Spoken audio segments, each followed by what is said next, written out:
شیاطین کو جکڑ دیا جاتا ہے رمضان المبارک میں، تو پھر گناہوں کا سلسلہ جاری کیوں رہتا ہے؟ اگر شیطان نہ بھی ہوتا تب بھی انسان گناہ کرتا، تب بھی انسان جرم کرتا، تب بھی انسان برا ہوتا۔ یہ خلیفہ ہے، یہ ذمہ دار ہے، یہ فیصلہ کر سکتا ہے، اس کے پاس یہ اختیار ہے۔ فَأَلْهَمَهَا فُجُورَهَا وَتَقْوَاهَا، اور اللہ تعالیٰ نے فرمایا کہ ہم نے انسان کو دونوں راستے سمجھا دیے ہیں کہ آدم علیہ السلام نے ربنا ظلمنا کہا، لیکن شیطان نے کہا بما اغویتنی، اے اللہ تو نے، نعوذ باللہ، آپ نے مجھے گمراہ کیا۔ جہاں اللہ کا حکم آ جائے وہاں سوچ، وہاں عقل، وہاں کمپیریزن، وہاں دوسرے کو دیکھنا، اللہ تعالیٰ کہتے ہیں یہ ختم ہوگا تو تمہیں پتہ چلے گا کہ اللہ تعالیٰ کی اطاعت اور فرما برداری کا مزہ کیا ہے۔ انا خیر منہ خلقتنی من نار وخلقتہ من طین، میں اس سے بہتر ہوں۔ جب ہم لوگ بھی کوئی ایسا کام کرنا چاہتے ہیں جو ہماری مرضی کا نہیں ہوتا، ہم صرف عیب تلاش کرتے ہیں۔ جب بندہ ہماری مرضی کا نہیں ہوتا، ہم صرف عیب تلاش کرتے ہیں۔ ہماری آج کی گفتگو، جیسا کہ آپ احباب نے پڑھ لیا ہوگا، کہ یہ ایک سوال پیدا ہوتا ہے کہ رسول اللہ صلی اللہ علیہ وآلہ وسلم کے فرمان کے مطابق شیاطین کو جکڑ دیا جاتا ہے رمضان المبارک میں، تو پھر گناہوں کا سلسلہ جاری کیوں رہتا ہے؟ اصل میں یہ کانسیپٹ میں واضح کرنا چاہتا ہوں آج کی اس گفتگو میں کہ ہم لوگ اپنے آپ کو ذمہ دار نہ سمجھ کے اپنا سب سے بڑا نقصان یہ کرتے ہیں کہ ہم اپنی اصلاح سے رک جاتے ہیں۔ ہماری اصلاح میں ایک بہت بڑی رکاوٹ یہ ہے کہ ہم خود کو ذمہ دار نہ ٹھہرائیں۔ ہم یہ سمجھتے ہیں کہ شاید ہم جو گناہ کر رہے ہیں یا جو غلطیاں اور نافرمانیاں ہم سے سرزد ہو رہی ہیں، اس کا سارا ذمہ دار جو ہے وہ ابلیس، شیطان ہے۔ تو آج ہم یہ جانیں گے کہ ہمارا رول کیا ہے، ہمارا کردار کیا ہے، اور ابلیس کا کردار کیا ہے۔ وہ اتنا بھی ذمہ دار نہیں ہے جتنا ہم نے اس کے اوپر ڈال دیا ہے۔ جیسا کہ آپ دیکھیں گے حج کے موقع پر جب شیطان کو کنکر مارے جاتے ہیں، پتھر، تو لوگ جوتیاں مار رہے ہوتے ہیں اور اپنے غصے کا اظہار بڑی بڑی گالیاں دے کے کر رہے ہوتے ہیں کہ بھئی تو ہی ہے بس، کہ جس طرح سارے فساد اور ساری گمراہی تیرے اوپر ہی ہے، ہم تو بڑے معصوم سے ہیں۔ یہ بات ذہن نشین رکھ لیجئے، اگر شیطان نہ بھی ہوتا تب بھی انسان گناہ کرتا، تب بھی انسان جرم کرتا، تب بھی انسان برا ہوتا۔ کس طرح؟ اللہ تعالیٰ نے، بڑا مشہور واقعہ ہے، آپ نے سورۃ البقرہ میں پڑھا ہوگا، وَإِذْ قَالَ رَبُّكَ لِلْمَلَائِكَةِ إِنِّي جَاعِلٌ فِي الْأَرْضِ خَلِيفَةً قَالُوا وَتَجْعَلُ فِيهَا مَن يُفْسِدُ فِيهَا وَيَسْفِكُ الدِّمَاءَ وَنَحْنُ نُسَبِّحُ بِحَمْدِكَ وَنُقَدِّسُ لَكَ۔ اللہ تعالیٰ نے جب آدم علیہ السلام کا واقعہ شروع کیا ابھی، تو کہا کہ ابھی میں نے اناؤنسمنٹ کی تھی، یوں سمجھ لیں کہ ایک طرف فرشتے ہیں اور فرشتوں میں ابلیس جو ہے وہ اپنی ریاضت، عبادت کی وجہ سے مقام پا کے فرشتوں کے ساتھ ہی اللہ کے قریب رہتا ہے، اور ایک طرف حضرت آدم علیہ السلام اور ان کی کل ذریت ہے، کیونکہ اللہ تعالیٰ نے تمام انسانوں کی ارواح کو پیدا فرما دیا تھا، اور آدم علیہ السلام کو باقاعدہ ایک جسم اور پھر اس کی خوبصورتی اور پھر اس میں روح کو پھونکا۔ تو اللہ تعالیٰ نے فرشتوں کو بتایا کہ میں زمین میں ایک ذمہ دار مقرر کرنا چاہتا ہوں۔ نائب وہی ہوتا ہے نا جس کو آپ ذمہ داری سونپ کے چلے جاتے ہیں۔ رسول اللہ صلی اللہ علیہ وآلہ وسلم جب غزوہ تبوک کے گئے تو پیچھے کس کو نائب خلیفہ مقرر کر کے کہ حضرت علی کو، کہ وہ فیصلے کر سکتا ہے نا، پیچھے نیابت اس کے پاس ہوتی ہے۔ حضرت موسیٰ علیہ السلام جب کوہ طور پہ گئے تو اپنے بھائی ہارون کو خلیفہ بنا کے، تو اللہ تعالیٰ نے آدم علیہ السلام کے بارے میں فرمایا کہ میں اس کو خلیفہ بنانے لگا ہوں۔ ابھی یہ بات کہی ہی تھی، اس بات کے اظہار میں یہ بات موجود تھی کہ یہ ایک ایسی مخلوق ہے کہ جسے میں اچھائی اور برائی کے درمیان اختیار دینے والا ہوں. یہ خلیفہ ہے، یہ ذمہ دار ہے، یہ فیصلہ کر سکتا ہے، اس کے پاس یہ اختیار ہے کہ یہ اپنی مرضی سے اچھا راستہ چنے یا اپنی مرضی سے برا راستہ چنے. اب فرشتے کیا کہتے ہیں؟ اے اللہ، آپ ایک ایسی مخلوق کو بنا رہے ہیں جو زمین میں جا کے فساد برپا کرے گی اور خون بہائے گی. ابھی تک شیطان نے سجدہ کرنے سے انکار کیا، وہ تو بعد میں آئے گا نا، وہ تو بعد میں حکم ہوگا کہ اللہ تعالیٰ ان کو کہیں گے سب کو کہ سجدہ کرو، اور پھر انکار کرے گا. ابھی تو شیطان کا رول ہے، ابھی آیا ہی نہیں، اس کے باوجود فرشتے کہہ رہے ہیں کہ یہ تو فساد برپا کرے گا، یہ تو خون ریزی کرے گا.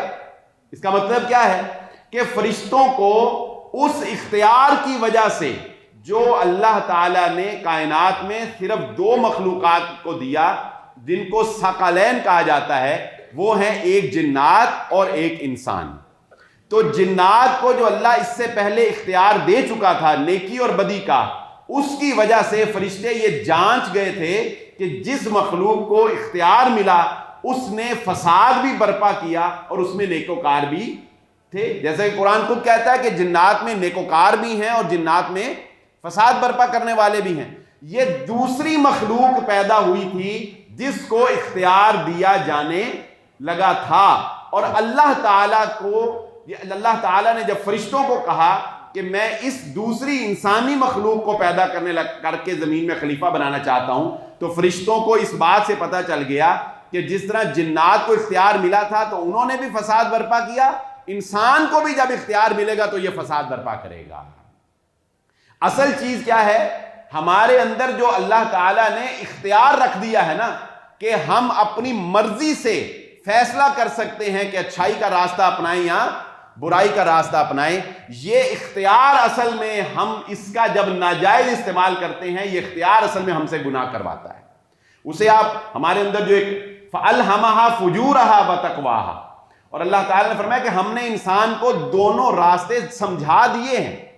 یہ پہلے دن سے جب آدم علیہ السلام کو پیدا کیا گیا تو پہلے دن سے ان بتا دیا گیا یہ سیدھا راستہ ہے اور یہ غلط راستہ ہے. اب غلط اور سیدھے راستے پہ انسان کو جب اختیار دیا گیا تو آپ دیکھ لیں جیسے جیسے انسان کا اختیار دنیا میں بھی بڑھتا جاتا ہے وہ درندگی زیادہ کرتا ہے کہ نہیں کرتا ہے. جیسے جیسے طاقت زیادہ آتی جاتی ہے انسان ویسے ویسے درندہ بنتا چلا جاتا ہے. تو اللہ تعالیٰ نے اس کے بعد پھر جب شیطان کو سب کو فرشتوں کو سجدہ کرنے کا کہا اور شیطان نے جب انکار کیا تو وہاں سے پھر شیطان کی سٹوری شروع ہوتی ہے. اور دیکھیں حضرت آدم علیہ السلام نے کیا کہا. ہم نے موسیٰ علیہ السلام کے واقعے میں بھی پڑھی تھی. حضرت آدم علیہ السلام کا پورا واقعہ آپ نے پڑھا ہوگا کہ وہ جنت میں گئے اور ان کا جنت میں جانا عارضی تھا، پہلے سے ڈیسائیڈڈ تھا کہ وہ عارضی طور پہ جنت میں گئے. اللہ تعالیٰ نے ایک درخت کے قریب جانے سے ان کو منع کیا اور شیطان کو یہ طاقت حاصل ہے، یہ بات ذہن نشین رکھیں، شیطان کو یہ طاقت حاصل ہے کہ وہ دور بیٹھ کر بھی آپ کے ذہنوں میں وسوسہ ڈال سکتا ہے. یعنی شیطان جنت میں تو نہیں گیا نا آدم علیہ السلام کو ورگلانے کے لیے، جنت میں جانا تو اس کا ممکن نہیں تھا، لیکن اس نے آدم علیہ السلام کو اس پھل کھانے پر وسوسوں کے ذریعے سے آمادہ کیا. اس سے یہ پتہ چلا کہ شیطان کو یہ طاقت ہے کہ وہ اس کا تخت اگر سمندر پہ بھی ہے تو وہ یہاں بیٹھے انسان کے ذہن میں وسوسہ پیدا کر سکتا ہے. یہ اس کے پاس ایک طاقت ہے. تو اس نے وسوسہ پیدا کیا. آدم علیہ السلام نے اس پھل کو کھایا، لیکن کیا آدم علیہ السلام نے یہ کہا اے اللہ شیطان کی وجہ سے میں پکڑا گیا، شیطان ذمہ دار ہے؟ آدم علیہ السلام نے کہا ربنا ظلمنا انفسنا، اے اللہ ہم نے اپنی جانوں کے اوپر ظلم کیا. یہ بات ذہن نشین رکھ لیں، جب آپ دوسروں کو ذمہ دار ٹھہرانے کی کوشش کریں گے، جب آپ کسی اور کے اوپر اپنا گناہ ڈالنے کی کوشش کریں گے تو آپ اللہ سے معافی نہیں مانگیں گے، کیونکہ آپ اپنے آپ کو مجرم ہی نہیں سمجھیں گے، آپ اپنے آپ کو گناہگار ہی نہیں سمجھیں گے. یہی کام ہم آگے پڑھیں گے کہ شیطان نے بھی یہی کام کیا کہ اس نے اپنا گناہ جو ہے وہ اپنے سر نہیں لیا. آدم علیہ السلام میں اور شیطان میں ایک فرق یہ بھی یہاں پہ واضح ہوا تھا کہ آدم علیہ السلام نے ربنا ظلمنا کہا، لیکن شیطان نے کہا بما اغویتنی، اے اللہ تو نے، نعوذ باللہ، آپ نے مجھے گمراہ کیا. یعنی شیطان نے اپنی گناہ کا ذمہ دار اللہ تعالیٰ کو ٹھہرانے کی کوشش کی. یہ ایک بہت بڑی غلطی ہے انسانوں کی کہ وہ اپنی غلطی کو تسلیم نہ کریں. جب انسان غلطی تسلیم کر لیتا ہے تو پھر وہ معافی بھی مانگ لیتا ہے. میں اس طرف جانا نہیں چاہتا، لیکن میں اشارے میں آپ کو بتا دیتا ہوں. آپ کوئی سیاسی میدان دیکھ لیں، آپ مذہبی میدان دیکھ لیں، آپ کاروباری میدان دیکھ لیں، کوئی بندہ اپنی غلطی ماننے کے لیے تیار. وہ کہتا اس نے ایسے کیا اس لیے ہم نے ایسے کیا، اس نے ایسے کیا اس لیے میرے لیڈر نے ایسے کیا، میرا لیڈر ایسا کرتا ہے تو پھر کیا ہوا، تمہارا لیڈر بھی ایسے کرتا ہے. جسٹیفائی کرتے ہیں ہم، دوسروں کے اوپر ڈالتے ہیں، اپنے آپ کو تسلیم کرتے نہیں ہیں. جب تک آپ اپنے آپ کو، اپنی غلطی کو تسلیم نہیں کرتے، آپ اپنی اصلاح نہیں کر سکتے. یہ آج کے جمعے کا پہلا پوائنٹ ہے جو نوٹ کر لیں کہ آج سے اپنے مائنڈ میں یہ بات بٹھا لیں کہ ہم نے اپنی غلطی کو کسی اور پہ نہیں ڈالنا، شیطان پہ نہیں ڈالنا. شیطان تو مکر جائے گا قیامت والے دن. سورہ ابراہیم میں اللہ رب العزت فرماتے ہیں، سورہ ابراہیم پڑھیں، اللہ تعالیٰ کیا فرماتے ہیں کہ شیطان کہے گا کہ ایک وعدہ تم سے اللہ نے کیا تھا، ایک وعدہ تم سے میں نے کیا تھا، میں اپنے وعدے سے مکرتا ہوں. فلا تلومونی ولوموا انفسکم. وہ کہے گا میرا کوئی تمہارے پہ زور نہیں چلتا تھا، میں کوئی ہاتھ سے پکڑ کے نہیں تم سے کام کرواتا تھا، میرا کوئی اختیار نہیں تھا تمہارے اوپر. میں تو تمہیں ایک راہ مشورہ دیتا تھا، ایک وسوسہ ڈالتا تھا، خوش نما بناتا تھا، تم کر گزرتے تھے. ذمہ دار تم خود ہو، اپنے آپ کو گالیاں دو، مجھے گالیاں نہ دو. میں نہیں تمہارے کچھ کام آ سکتا اور نہ تم میرے کچھ کام آ سکتے. اب یہ پہلا پوائنٹ ہمیں سمجھ آ گیا. آج سارے پوائنٹس آپ نے نوٹ کرتے جانا ہے اور اس کے مطابق انشاءاللہ ہم نے اپنی زندگیوں کی اصلاح کرنی ہے. ویسے دل تو میرا یہ چاہتا تھا کہ رمضان المبارک کے جمعوں کا نا آغاز کا ٹائم ہونا چاہیے، اختتام کا ٹائم نہیں ہونا چاہیے. کیا خیال ہے؟ 12:30 جمعہ شروع ہو اور باہر لکھ کے لگا دیں جی ختم، ساڈی مرضی نہیں ہوئے گا. وہ 1:15 بجے پتہ ہی نہیں لگتا، 2-4 باتیں کرتے ہیں تو جمعہ ختم ہو جاتا ہے. چلے بہرحال تجربہ کر کے دیکھ لیں گے، اگر انتظامیہ نے اجازت دی. وہی پڑھے گا نا بھائی، جو پھر وہی پڑھے گا جو کوئی ٹائم رکھتا ہوگا، جس کو ایمرجنسی ہوگی اس کو پہلے کہیں گے بھائی تو باہر چلا جائے. بہرحال آج تو ٹائم پورا کرے نا. یہ پہلا پوائنٹ ہے جو ہم نے نوٹ کر. اب دوسرا پوائنٹ نوٹ کریں. شیطان کا اب شیطان کا رول شروع ہوتا ہے. شیطان کو ہم نے گرین چٹ نہیں دے دینی، کوئی ہم نے یہ نہیں کہا کہ شیطان تو بلکہ بڑا معصوم ہے، بری ذمہ ہے، سارا قصور انسان کا نہیں. اب شیطان کا رول شروع ہوتا ہے. اب شیطان کا رول کیا ہے؟ شیطان ہر اس عیب کو جو اس کے اندر پایا جاتا تھا، اب وہ یہ چاہتا ہے کہ میں اس عیب کو انسان تک پہنچاؤں.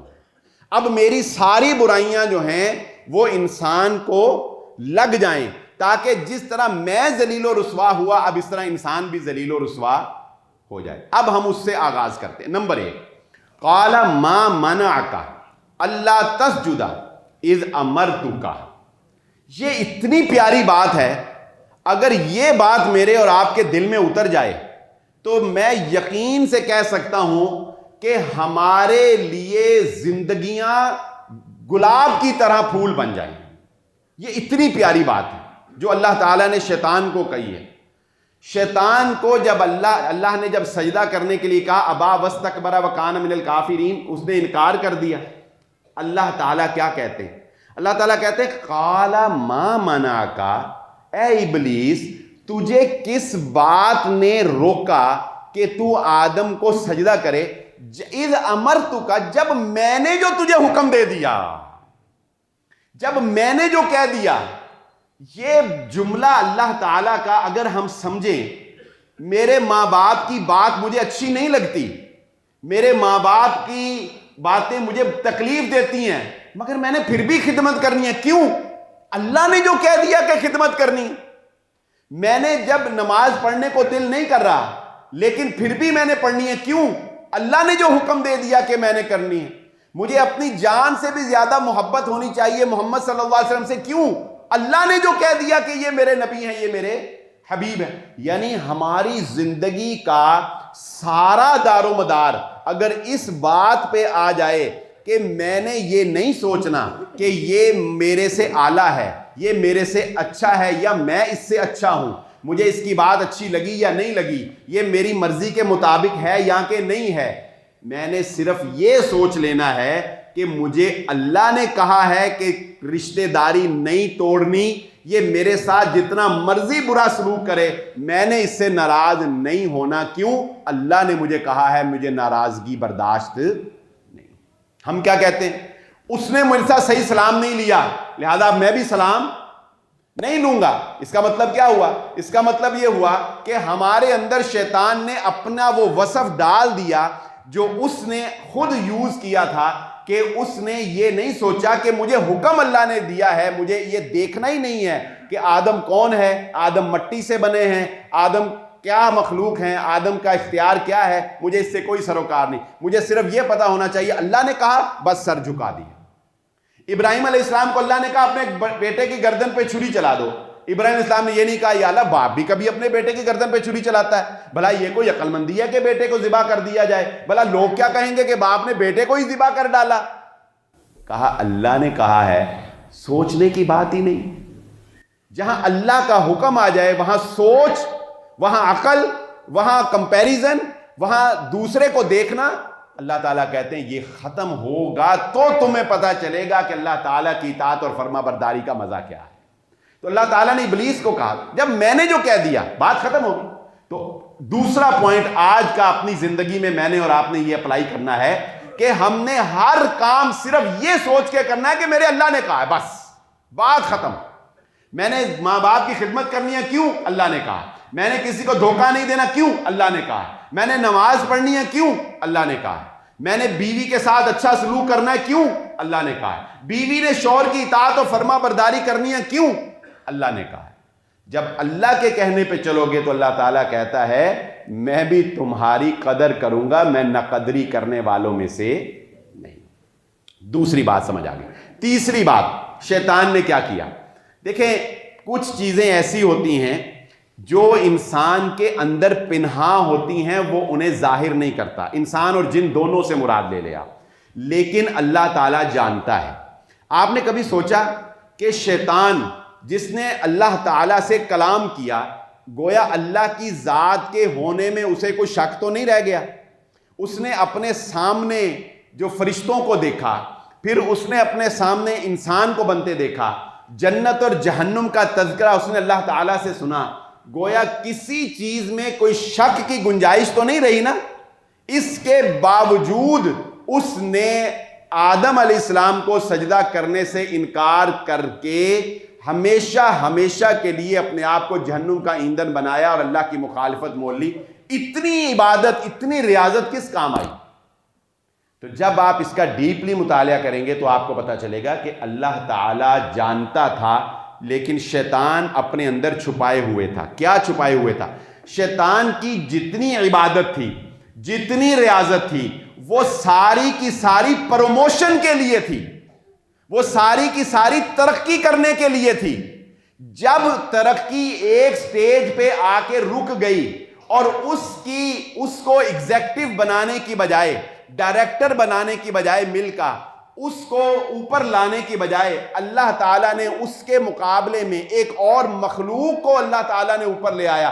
وہ اندر کی خباثت، وہ عبادت کے پیچھے چھپی ہوئی پرموشن کا شوق جو تھا وہ نکل کر باہر آ گیا، اور اس نے آدم علیہ السلام کو سجدہ کرنے سے انکار کر کے اپنی ساری عبادت کو ضائع کر لیا. ساری عبادت ضائع ہو گئی. کیوں؟ اگر اس کے اندر پروموشن کا شوق نہ ہوتا، عبادت خلوص دل سے کی ہوتی، تو اسے اس بات سے کیا فرق پڑتا تھا کہ میری جگہ کسی اور کو پروموشن دے دی گئی، میری جگہ کسی اور کو مقام دے دیا گیا ہے.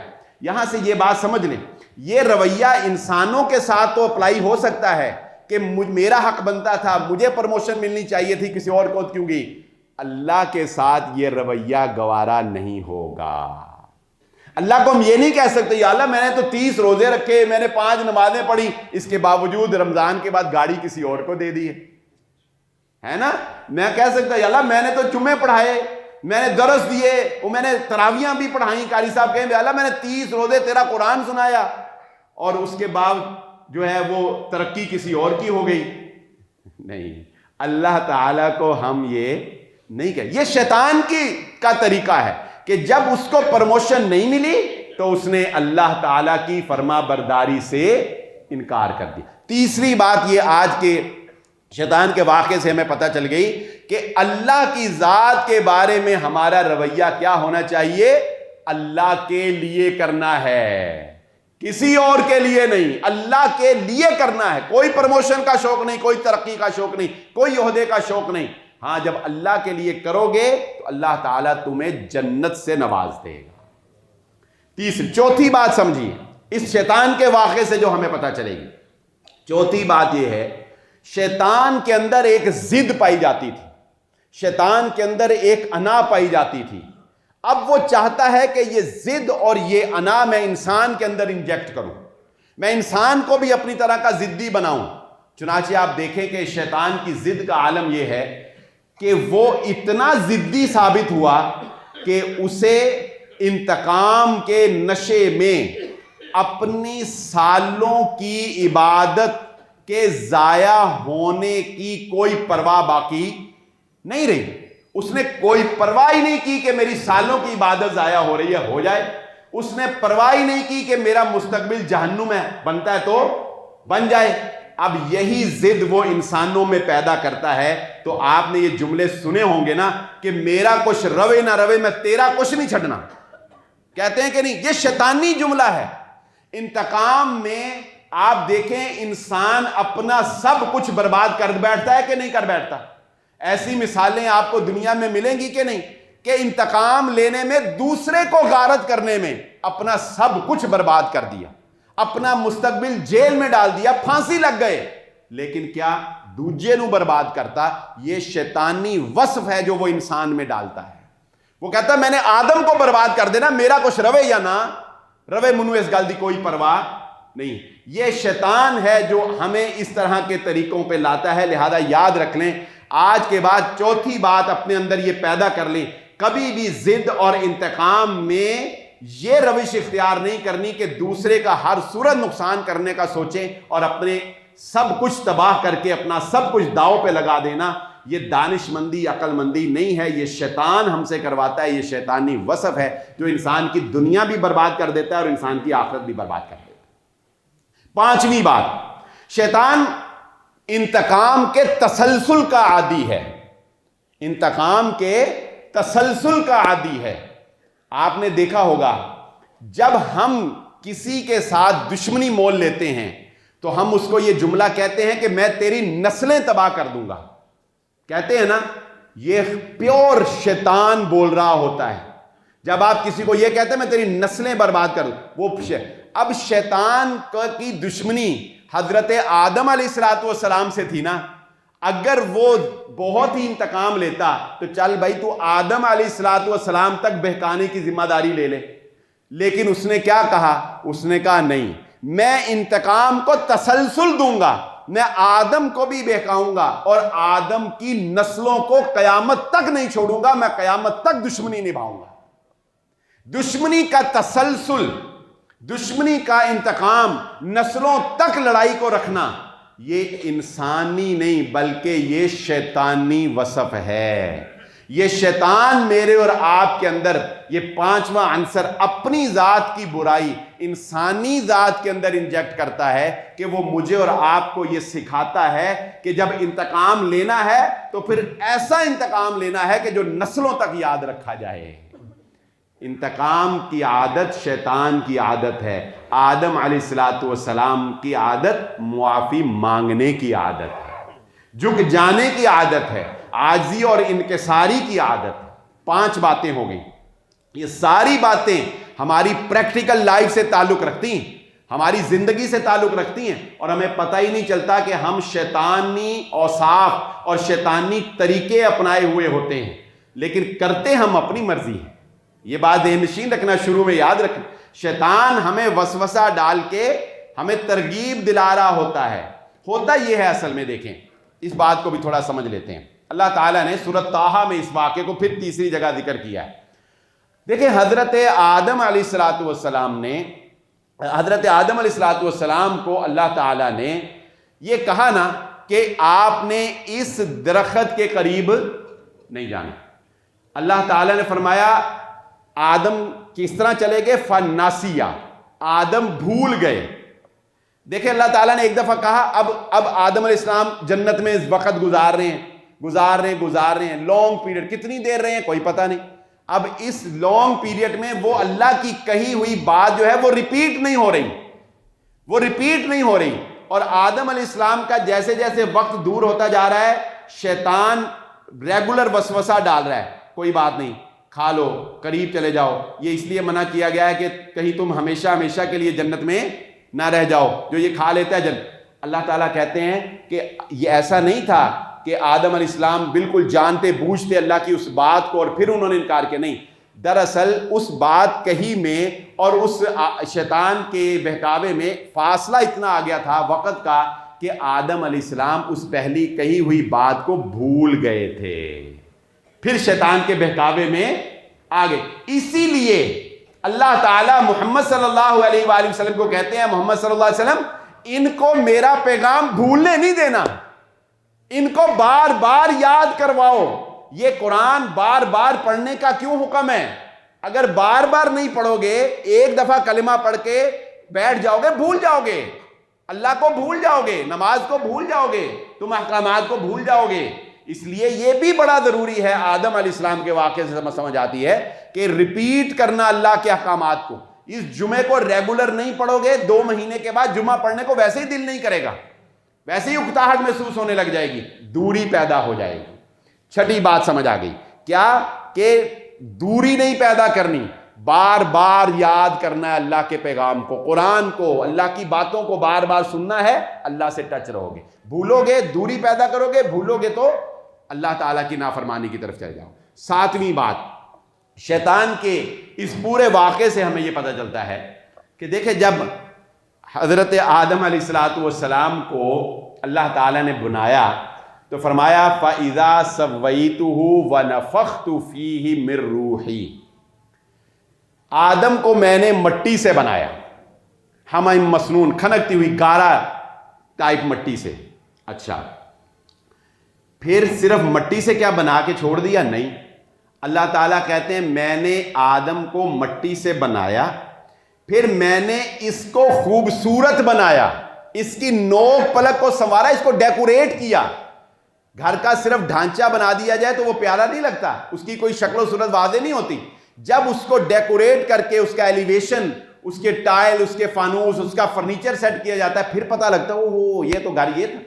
اللہ تعالیٰ کہتے ہیں ہم نے انسان کا صرف ڈھانچہ نہیں بنایا، چلو ڈھانچہ تو مٹی سے بنایا، لیکن جو بات خلقنا الانسان فی احسن تقویم، اتنا حسن دیا کہ کل مخلوقات میں سے سب سے زیادہ خوبصورت انسان کو بنا دیا.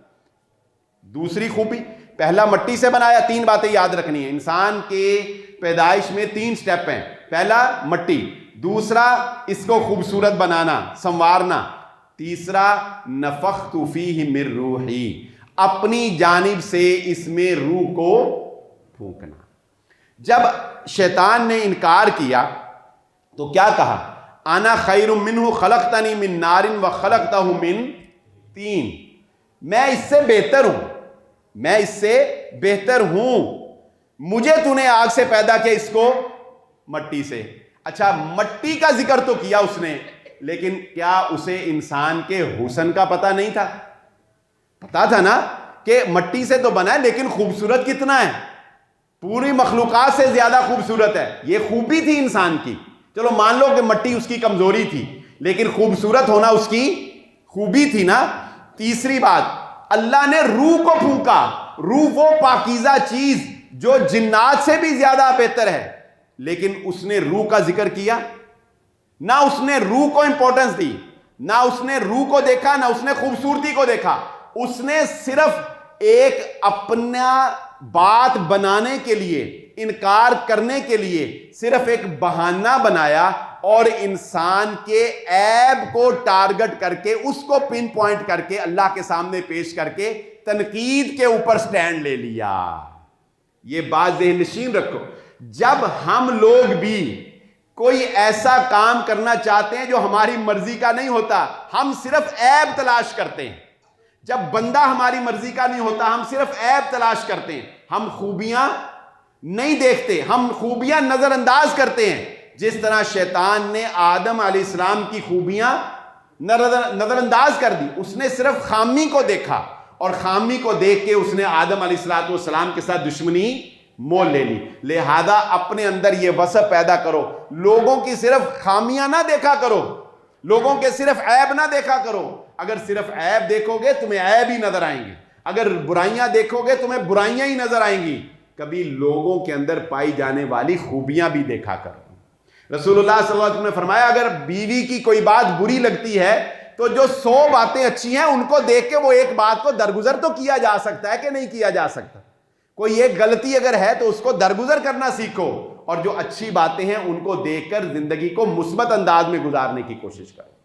8ویں بات جو کہ میں سمجھتا ہوں کہ آج کے اس دور میں سب سے زیادہ اہم بات ہے، جو شیطان کے اندر یہ عیب پایا جاتا تھا اور اس نے یہ عیب جو ہے یہ بعد میں انجیکٹ کرنا شروع کیا انسانوں کے اندر، کیا؟ آدم علیہ السلام کو کیوں پروموشن دی، مجھے کیوں نہیں دی؟ اس کو کیوں برتری دی، مجھے کیوں نہیں دی؟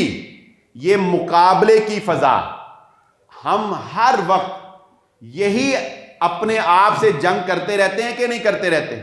یا اللہ اس کو کیوں گاڑی ملی، اس کو کیوں حسن ملا، وہ کیوں امیر پیدا ہوا، اس کا ذہن کیوں اچھا ہے، وہ کیوں ایسے، میں کیوں نہیں؟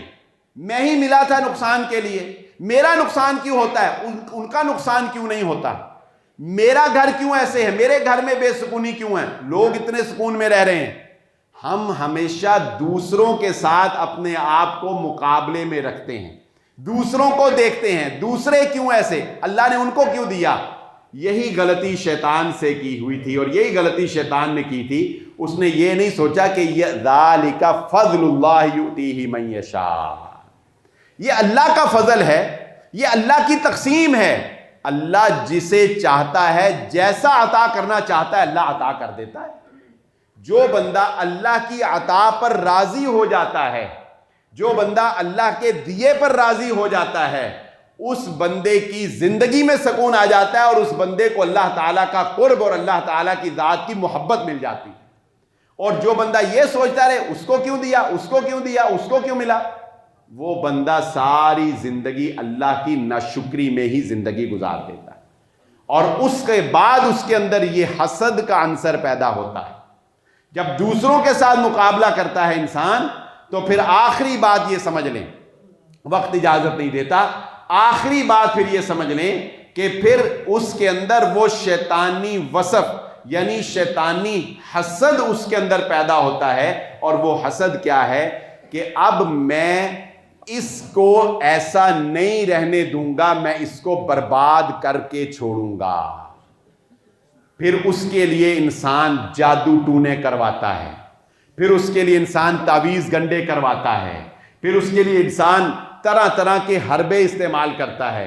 جو بھی برائی نیچ سے نیچ وہ کر سکتا ہے انسان وہ کرنے کی کوشش کرتا ہے، بالکل اسی طرح جس طرح شیطان نے حضرت آدم علیہ السلام کی اولاد سے دشمنی مول لے کر اس حسد کی وجہ سے اپنا بھی برباد کیا سب کچھ، اور اس نے کہا کہ میں آدم کو بھی سیدھے راستے پر چلنے نہیں دوں گا۔ اس ساری باتوں کے بعد اللہ تعالیٰ کی ایک بات میرے اور آپ کے لیے ایک بہت بڑی ڈھال ہے۔ دیکھیں یہ سارے عیب ہمارے اندر پائے جاتے ہیں، اور شیطان اپنے اوصاف ہمارے اندر پیدا کرنے میں کس حد تک کامیاب ہے اس کا اندازہ میں اور آپ ہم اپنی زندگیوں سے لگا سکتے ہیں۔ یہ ساری برائیاں اس کی تھیں، لیکن اس نے انسانوں میں انجیکٹ کی، انسانوں میں وسوسوں کے ذریعے سے پہنچائیں، لیکن سب کے باوجود اللہ تعالیٰ نے کہا، چلیں ایک حدیث سنتے ہیں اور مزہ آ جائے، ایک حدیث سے اس بات کو سمجھتے ہیں۔ رسول اللہ صلی اللہ علیہ وآلہ وسلم نے اس بات کو واضح کیا کہ شیطان نے جب دشمنی مول لی تو اس نے کہا اللہ مجھے قیامت تک کے لیے مہلت چاہیے. اللہ نے تقاض دی. اس نے کہا میں انسان کی رگوں میں خون کے گردش کرنے کی طرح گردش کروں, وسوسہ ڈال سکوں. مل گیا اختیار. اس نے کہا میں انسان کو دائیں سے بائیں سے آگے سے پیچھے سے ہر جگہ سے گمراہ کروں گا. اللہ نے کہا کر کے دیکھ لے. اللہ نے کیا کہا؟ کر کے دیکھ لے. اس نے کہا میں اس کو فقر سے ڈراؤں گا, میں اس کو بے حیائی پہ لگاؤں گا, یہ تیری تخلیق کو بدلے گا. اللہ نے کہا کر کے دیکھ لے. اس نے کہا میں اس سے شرک کرواؤں گا, یہ غیر اللہ کو پوجے گا. اللہ نے کہا کر کے دیکھ لے. رسول اللہ صلی اللہ علیہ وآلہ نے فرمایا شیطان کی اتنی طاقتوں کے بعد بندے کے پلے کیا رہ گیا؟ بندے کے پاس, میرے آپ کے پاس کیا ہے؟ میرے آپ کے پاس یہ ہے کہ اللہ تعالیٰ نے ابلیس کو کہا کہ اے ابلیس چل تو اپنے گھوڑے دوڑا کے دیکھ لے, میرا ایک اعلان سن لے, جب تک میرے بندے مجھ سے معافی مانگتے رہیں گے میں ان کو معاف کرتا رہوں گا. جب تک کتنے بھی تیرے عیب ان میں آ جائیں, کتنے بھی تیرے عیب ان میں, بس تیرا ایک عیب نہیں آنا چاہیے, اور وہ ہے کہ تو نے توبہ نہیں کی, تو نے معافی نہیں مانگی, تو نے جرم تسلیم نہیں کیا. بس یہ عیب میرے بندوں میں نہ آئے تو میرے بندے جب تک مجھ سے معافی مانگتے رہیں گے تیرے سارے ہتھیار جو ہیں وہ ضائع ہوتے رہیں گے. اللہ تعالیٰ سے دعا ہے اللہ تعالیٰ مجھے اور آپ کو جو کہا اور جو سنا سمجھنے کی اور عمل کرنے کی توفیق عطا فرمائے. وآخر دعوانا الحمدللہ رب العالمین.